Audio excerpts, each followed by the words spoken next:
Welcome to the Throttle Up Leadership Podcast.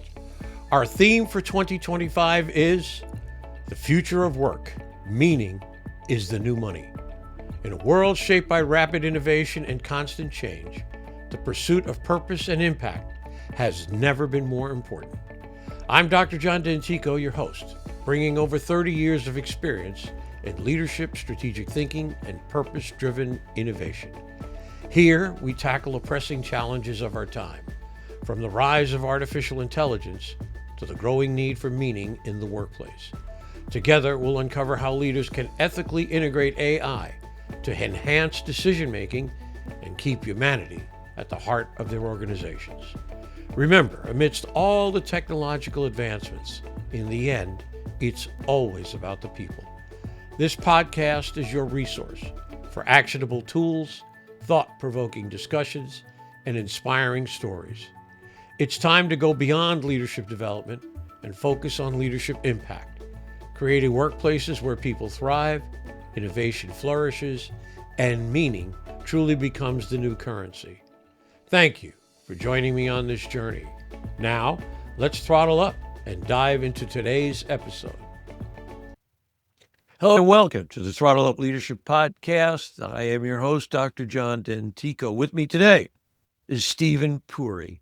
Steven is a serial entrepreneur, studio film executive, and productivity innovator whose career spans Hollywood, high-tech startups, and human-centered performance tools. He is the founder and CEO of the Sukha Company, on a mission to help millions of people find their focus, achieve more, and lead a healthier work life. Steven's eclectic career began in broadcasting as a newscaster for the #1 youth news show in the DC, Baltimore area, followed by a technical stint at IBM as a Thomas J. Watson scholar and junior software engineer. He transitioned to Hollywood, where he co-founded Centropolis Effects, producing CGI for 14 feature films, including the Oscar-winning Independence Day. He sold that company to German media giant Das Werk at just 28 years old, a very significant accomplishment. From there, Steven moved studio side, serving as VP of Development and Production at 20th Century Fox, where he oversaw blockbuster franchises like Die Hard and Wolverine. He later joined DreamWorks as Executive Vice President at Kurtzman Orci Productions, contributing to global hits like Star Trek and Transformers. Returning to his tech roots, Steven has raised $21 million in venture capital across 3 startups and is now building the Sukha app, a digital focus and work-life balance tool designed specifically for the remote and hybrid workforce. Sukha, from the Sanskrit word for happiness and self-fulfillment, is about more than productivity. It's about creating sustainable, healthy work habits that fuel long-term success. Now based in Austin, Texas, Steven brings a unique blend of creativity, discipline, and lived experience to conversations around deep work, burnout, remote work culture, and the future of healthy productivity. And I'm truly pleased and honored that he's here with me today. Good morning, Steven. How are you from Austin? John, it is wonderful to hear your voice read those accomplishments. I'm like, oh, that's right. That did happen. It was very nice. Things are good in Austin. How are you? Good. Great to have you here with me. So, Steven, let's start at the top, as I like to say, with a much more personal touch in my podcast this year. Tell me a bit about yourself. Where did you grow up?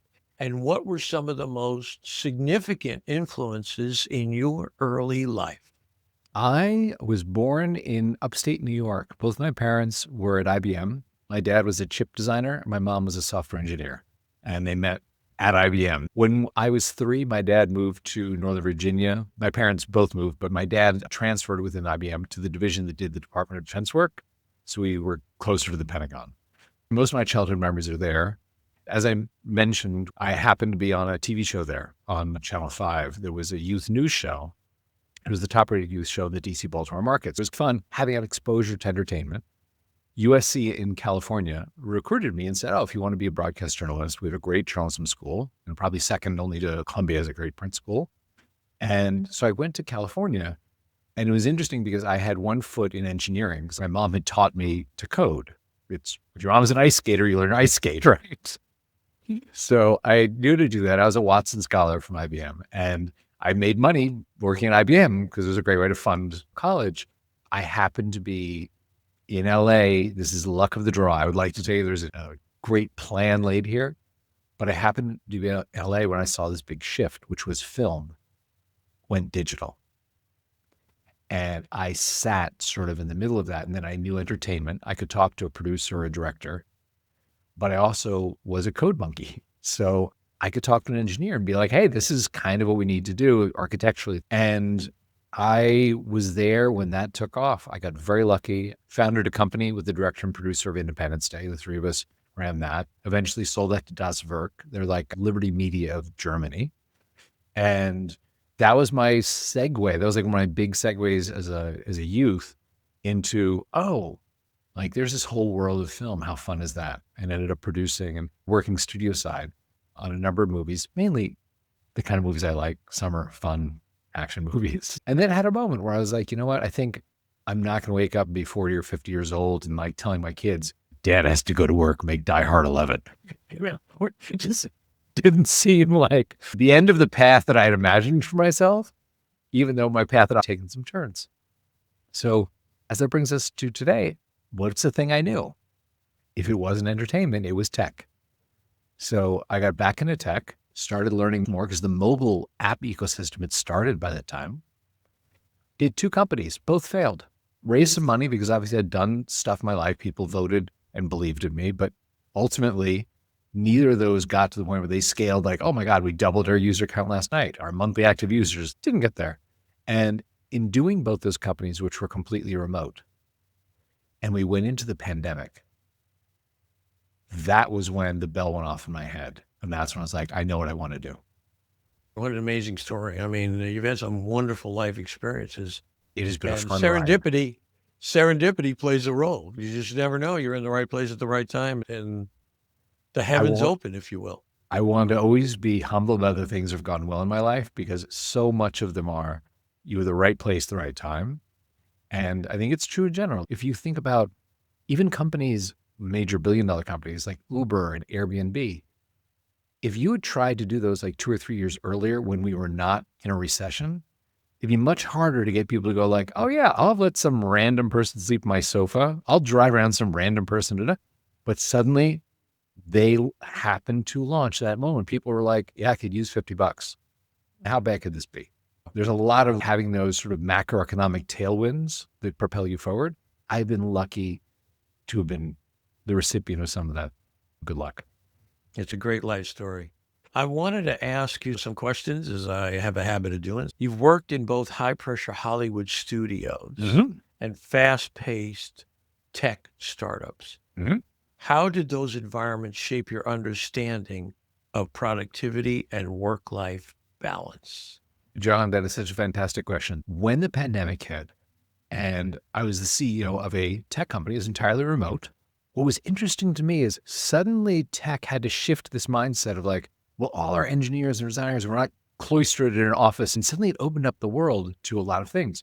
We can hire talent globally. They don't have to be driving distance to our headquarters. All that time we wasted commuting, it doesn't have to go there. Things like that became very interesting. But what's curious is that amount of struggle adjusting to this mindset. Because in film, and not a lot of people have had this kind of experience in both worlds yet, in film, the entire spectrum of remote to hybrid to in real life work has been working for decades. Let me give you an example. Every film begins remote. You have writers alone in coffee shops, alone in their homes, working on ideas, right?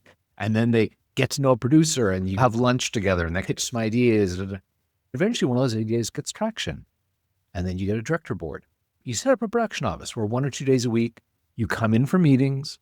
You need to talk to the costumer, the production designer, and the director, but then everyone disperses and you have this hybrid evolution. And then you are on set, $125,000 a day. Everyone is there all day long. It's intense. You do that for months.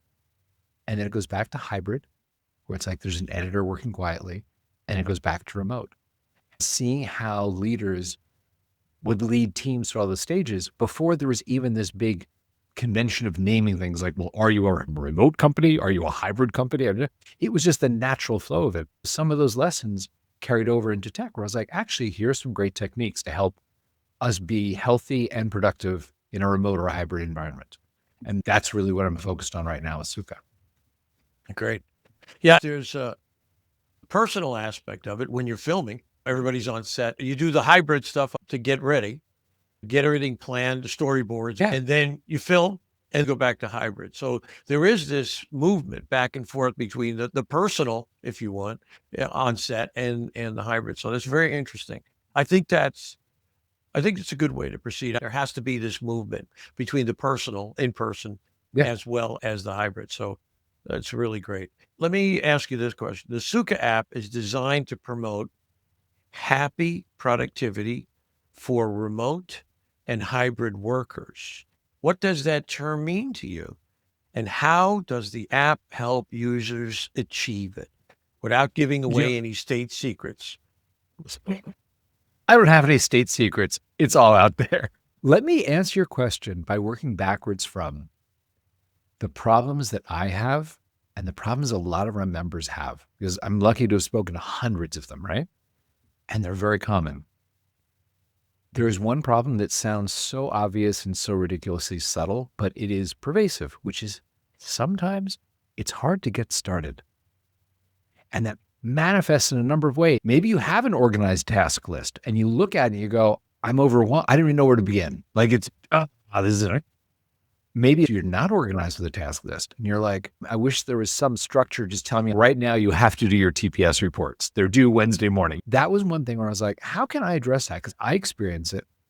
A lot of people on my team do. And then as we built this, we talked to more and more people. They do. So there are a couple of things that we did. One thing is part of the overwhelm, which sometimes leads to procrastination. Like, oh, I know I need to start. Oh, it's scary, this task list. Let me go put the laundry in. Or let me go scroll around some app or clean up the sock drawer kind of stuff, right? One thing is we have a smart assistant that helps you look at the task list and make sure that all your tasks are actually bite size.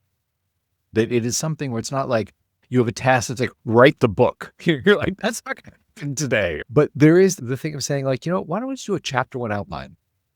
What are you passionate about starting? What's the first thing you want people to know? Maybe you can write that outline in 30 minutes and then suddenly it doesn't seem as scary. And there's also the way the system understands, there are some people who adhere to eat the frog. It's a Mark Twain expression about start with the hardest thing and get it done. Eat the frog first thing in the morning, right? There are other people, and this is what I learned about myself, that's not applicable. I actually work much better if I can take 1 or 2 small things and build momentum. And then I'm like, man, I'm just getting stuff done today. Let's go eat the frog now. And it's an hour into my session. So there's some things like that we found really helpful, as well as Mihai Csikszentmihalyi wrote about flow states, right? And he labeled a phenomenon.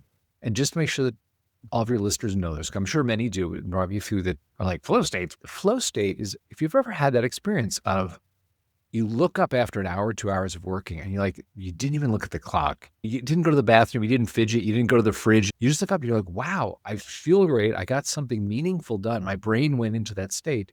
We often hear those great quotes about Michael Jordan when he's in flow. He's like, it's just me and the ball. Like, I don't see the stands. I don't see the team. It's literally just me and the ball. Or Picasso, he's I stayed up all night. I didn't eat, but here's Guernica. And I love that Mihai Csikszentmihalyi named that flow. He said, it's when you get on the river and it carries you. And if you've ever had that experience, you know how great it is. And I wanted to create, based on the principles that he outlined, like, here's some easy ways to get into flow. Like, you need to be slightly challenged. You need to be organized. Sometimes music helps, certain kinds of music. So we put all of those in our app. We're like, you know what? Here's all music that's scientifically designed. It's 60 to 90 beats per minute. It's melodic. It's non-vocal, certain key signatures. You can do binaural beats if you're into that. You have a number of components that help you get into flow. The reason I named my company Sukha Company was I was talking to one of our members when we were looking for a name. And I was like, why do you pay us? Because this is one of the things I'm most proud of. We have 96% month-over-month paid retention. When people find us, they don't leave. A lot of productivity apps have very high churn. People try this for a month or two, they try something else. People find us.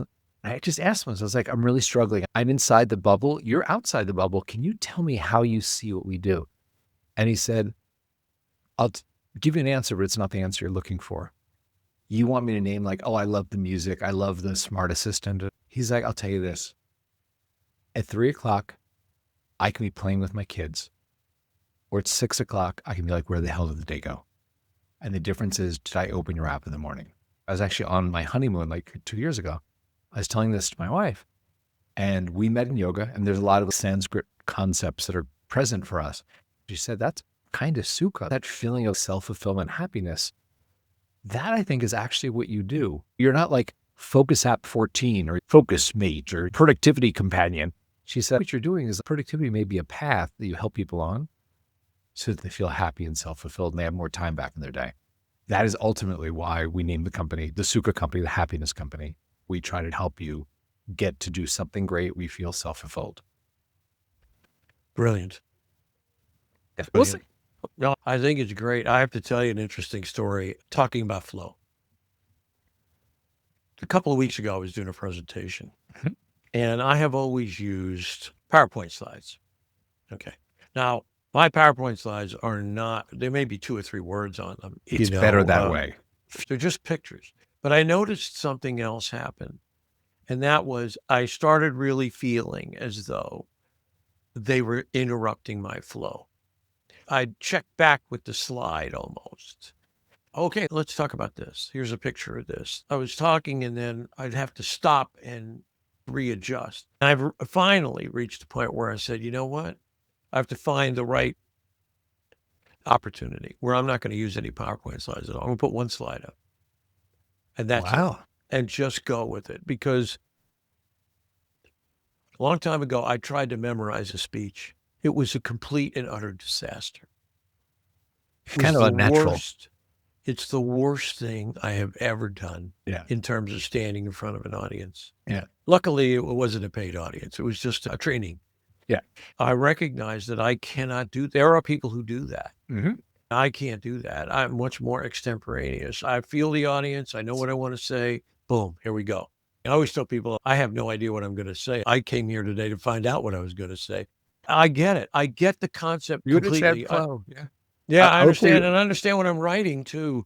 It's like there's times that I'm thinking and I'm working through something and all of a sudden it's hard to say. It's just like a snap of a finger. I'm very focused. Everything else is blotted out. I'm just really into where I'm at with the words and picking the words. And also, I will say this, and I'm going to ask you for a reflection on this as well, is I have found that AI systems that I use, ChatGPT, Perplexity, those kinds of systems have really helped me get started and get unstuck. I'll give it an idea and say, tell me what you think, or, here's what I am thinking. Give me some pathways. So I'd love to get your reflection now, since you're in tech, of the implication of AI in setting up or providing flow for people. Well, it's interesting you talk about it that way. The large language models you're talking about, we can train on a data set, code, your blog, art, things like that. And says, okay, I think I've figured out the patterns. These things generally follow these things with this probability. I can give you back something. It seems like you're talking to someone. In engineering, there's a concept of rubber ducking, which is related to pair programming. Sometimes when you're coding with someone, there is that interplay between two people that makes it go faster, better. You have like a second brain kind of thing, right? And people do pair programming slightly differently, but the general concept of there's someone with me as my co-pilot and we're going through this, right? So then there's the thing of like, no one's around. I used to have it on my desk. I don't know where I put it now, but you literally have a rubber duck. Sometimes as you're forced to put into words, I'm struggling with this hard thing. By putting into words to an inanimate duck, like a little ducky from the bathtub, right? You start to hear yourself talk. You're like, what is this, right? And it unsticks you, as you said. And So that was very much when we were building Sukha. We were like, how do we give you that companion that gets to know you? Let me give you an example. Suppose you were a blogger and you liked writing about topical political things. You did a daily blog on something in the news and people loved your opinion, your point of view. Wouldn't it be great if in the morning you woke up and you were like, whew, I feel like I've written about everything.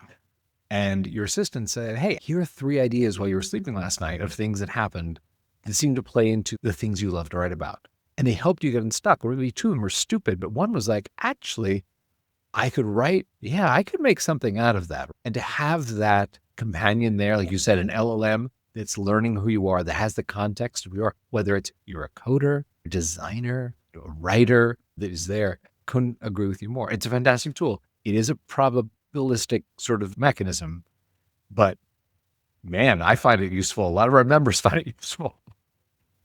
Yeah, I have a ChatGPT Pro account, and I have a lot of documents, my book and different things like that, including the SRT files from podcasts, which are the transcription files. Yeah. I said, hey, can you tell when I'm talking? Oh, yeah, no problem. Okay, good. Well, take these.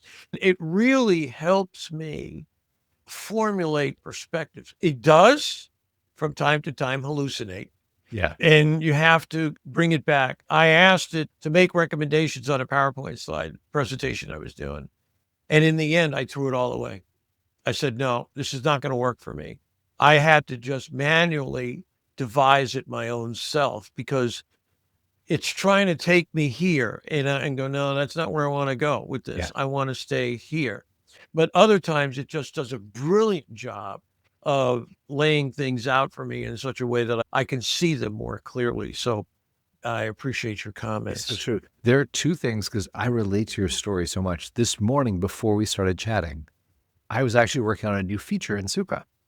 It's a defined module. And in the course of doing it, I asked a couple questions of the LLM that's integrated there. I want it to be sort of centered this way. There's something in the CSS I'm getting wrong. 2 rounds, it was helpful. The 3rd round, as part of its adjustment of like a box size, it said, and by the way, I went through the app and I replaced all the icons for you. What? Happily, it was revertible, but I was like, how did it possibly get that was the right way to answer that question? And so you have hallucinations. And the other thing is you have to remember this, and I mean this in the most kind way possible, which is in the large data sets that train these LLMs, whether it is all the code in GitHub, all the code on the internet, whether it is all the books ever written, it's not saying it is all Shakespeare. It means every blog by someone who doesn't write English well is somewhere in there, and it has a sense like 2% of the time, this word follows that word, and you would look at that and go like, I would never write that. It's terrible. But it's not really a quality engine. It's a probability engine, you know? Right. That's hard, especially when someone comes to you to listen to you, read you, because they want exactly how you would formulate this in words, not the most probable way of expressing it. When I wrote my book, the biggest concern I had was that I wanted to make sure that people could hear my voice. Yep. That my friends would read my book and go, oh yeah, that's him. That's exactly how he says things. If he was sitting down here next to me having a glass of wine, he'd be saying exactly that. Yeah. So to me, that was really captured my own humanity, if you will, through the words. I'm concerned about how the LLMs deal with that. But there are times when it'll say things and I'll go, wow, that is really smart. That is a great use of verbiage. I might change words here and there. So it's an interesting technology that we're all going to have to get used to. It's here to stay. I love quoting Jensen Huang from NVIDIA, who said, you don't have to worry about AI taking your job. You have to worry about somebody who understands how to use AI to take your job. And I think that's absolutely right on the money. Let's move on to another question. Remote work has changed how we approach daily structure, collaboration, and energy. What do you think most people get wrong about focus in a remote or hybrid setting? What I think is so interesting is that there is this whole tug of war right now with the return to office and the remote and the hybrid, and it's very partisan. Everyone's fired if they're not here 5 days a week, or I'm going to find another job and rage quit if I can't. I don't think the argument needs to be that heated, because I think what it is saying like, hey, you know what? Our color palette expanded. largely thanks to the pandemic. A lot of people who never knew blue was a color you could paint with, but now there's blue. It doesn't mean everything needs to be blue. It Right. means that now when you are doing a painting, you're like, hey man, I'm doing the ocean and it really feels like that orange I used to use was because I didn't know what blue was yet. I'll give you an example. In Hollywood, when you're developing entertainment, and I can only speak of film and television really. So you have different processes, different goals. And when you start to think of it under work is what you do, not where you do it, you start to realize, oh, what we need to do right now is a creative goal. We need to figure out what happens in the third act. We need to figure out, what does John wear in this scene? We need, and there are other more logical procedural things. Okay, you know what? We have $82 million. Right now the budget's at 85. Let's go through the schedule and figure out where we can shave off 3%, 4%, whatever, right? Those can be done in very different ways. And creativity, as people have written intelligent treatises on how creativity works. A lesson from my life about how creativity has to be done by a certain part of the brain. When I was coming up, I don't think you know this part of the story. When I was coming up, I worked at an ad agency that did trailers for movies, right? I would be the one who got the movies in from the studios. We did Warner Brothers and Disney, Buena Vista. Assign them to our producers. Hey, John, we got this new title in. It's one of the Marvel movies. You've written the last 3 Marvel trailers. Will you write this one, right? So one of the 2 guys who own the company comes into me and says, hey, you know Bart? And I was like, Bart, the guy who works in the vault? He drives the tapes around Hollywood? He's like, yeah, Bart. I was like, I know him. He seems like a nice guy. He's like, I think you should give him a trailer. Bart, the vault guy, the runner. I was like, I don't think he's ever written a trailer before. I've never actually talked to him about the movie. He's like, I just have a sense. And I was like, you know what? You're the boss. Got it. So I pulled some Warner Brothers title who's not like a pressing, has to be done next week. I had like a month to mess around with it. So if he failed, I could give it to someone else who could bang it out in a week, right? Give it to him. 2 days later, Jeff, my boss, comes in the office. He's like, how's Bart doing? I was like, dude, he's never written a trailer before. I'm giving him a couple days. Maybe on Monday I'll check with him. He's like, okay, what'd you give him? I named this thing. He's like, what else did you give him? I was like, he's never written a trailer before. It's like, Stevie, you got to give him 2 things. I was like, why? He's like, if you don't give him the thing to focus on, the back of his mind is never going to be free to think about the other thing and actually have the great creative idea. He's like, it's how creativity works. He's like, give Bart 2 movies. Not only was he spot on, that lesson he taught me carried me through my entire Hollywood career. The creativity of when you were staring at one thing is just not present. And you have to let that other part of your mind run free. There's a great book called The Net and the Butterfly by Olivia Fox about how you have this default and executive mode networks.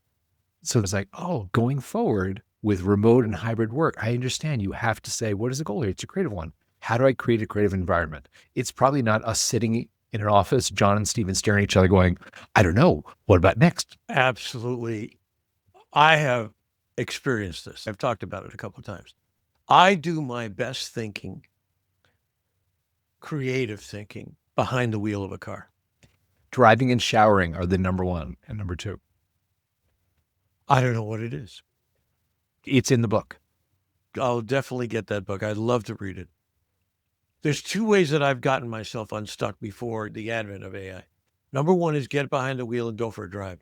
Yep. And let the subconscious go to work, because now consciously you're working on being a safe driver. Okay. But back there, the wheels are turning. Number 1. The other one is my environment. When I was writing my book, I was living in Maryland at the time, and I found Maryland has some beautiful public libraries. I found this public library that was about 10 to 12 miles from my home. And there was one that was about a half a mile. I went to the one that was 10 miles away because I'd walk in, I'd go to the back of the library, and the whole back of the library was made out of glass. Wow. And it looked out onto a high school baseball, football field.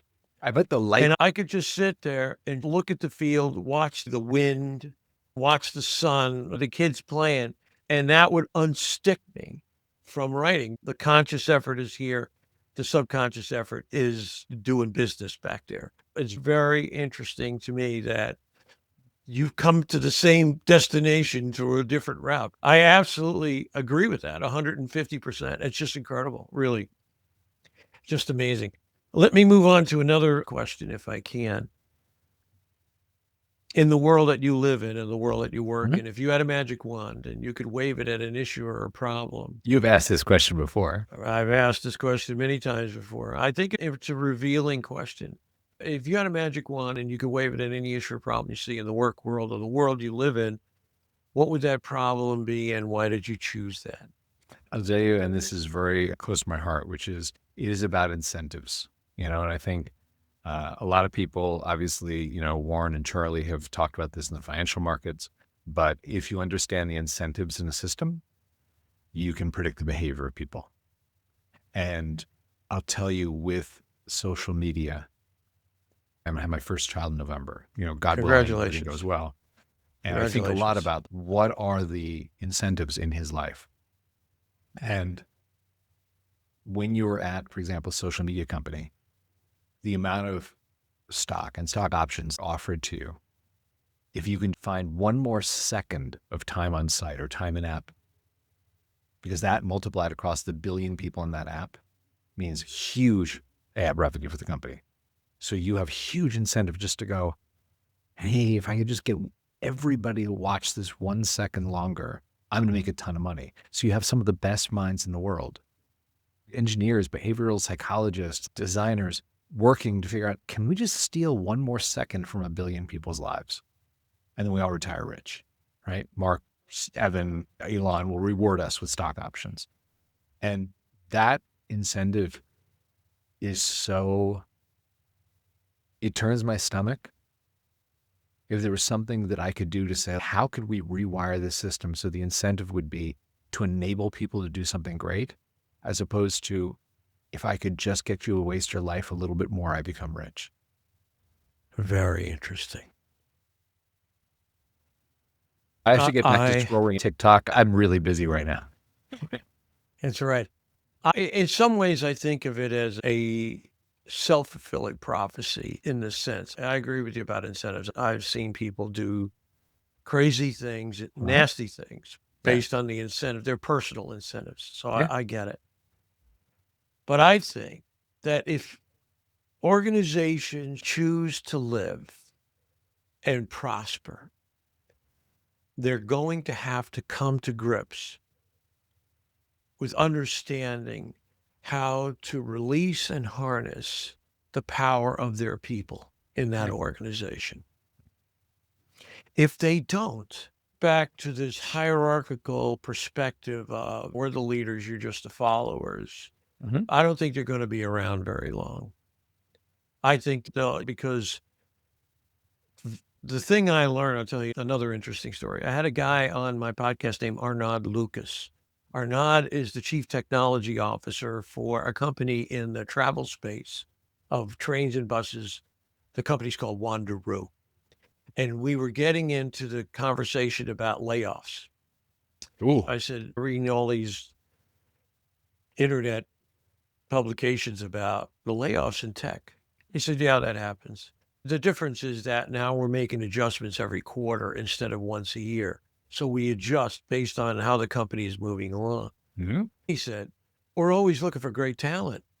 We're always on the hunt for talent. So that told me that there's really are two job markets. There's the one you see plastered all over the news all the time, but they don't talk about the talent market. Where's the great talent? Where are the people who can really move us forward? And so I think that in order for organizations to really retain great talent, hang on to great talent for 5 or 6 years, maybe even 7, you're going to have to create something for them that says, I want to be here. I want to be in this organization. I want to work for you. I want to be on this team. It makes sense. It warms my soul to be here with all of you. I completely understand your perspective. How do we make things better for people? In the end, will, I think, in organizations and everywhere, will really be the prophecy, I think, that comes to fulfillment. Yes. I'll give you the last word.